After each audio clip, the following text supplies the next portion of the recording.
Les Mutinés en chanson, une comédie musicale en gestation et un coup de cœur pour ce producteur dans le métier depuis 20 ans. L'histoire de Fletcher Christian et ses acolytes sera retranscrite sur scène à quelques nuances près. On s'est permis de faire des petites entorses à l'histoire. En fait, on a romancé un peu l'histoire. Il a fallu créer quelques personnages supplémentaires pour donner un peu plus de piment et de petites choses. Bon, ça sera à découvrir. Je veux dire, on s'est permis quelques libertés, mais on reste quand même dans l'histoire originale. En pré-production, 15 chansons enregistrées à Paris sur la trentaine prévue. Reste la partie polynésienne, des chansons pour la plupart interprétées par Teiva LC, qui devra aussi trouver d'autres voix, un artiste séduit par l'aventure.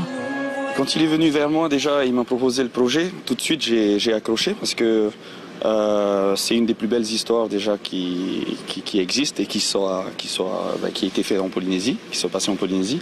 Et la deuxième chose, j'aime l'idée du fait que ça peut s'internationaliser. Car l'idée est bien d'exporter le spectacle dans plusieurs pays. Une belle façon de faire voyager l'histoire et par là même de promouvoir la Polynésie. On tient vraiment, ça j'insiste, vraiment à respecter et vraiment à avoir des tables de route polynésiens très précis avec des artistes polynésiens. D'ailleurs on va d'ailleurs inclure dans la comédie musicale une chanson 100% polynésienne qui est dans la mémoire collective de toute la Polynésie. Une comédie musicale, c'est entre 3 et 5 ans minimum de vie.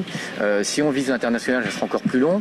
C'est une com gratuite pour la Polynésie française pendant des années. Côté financement, les premiers enregistrements se sont faits sur fonds propres. Reste à boucler les dernières compositions. Une compagnie aérienne a déjà signé le partenariat. D'autres mécènes sont les bienvenus pour faire vivre en musique une épopée somme toute universelle.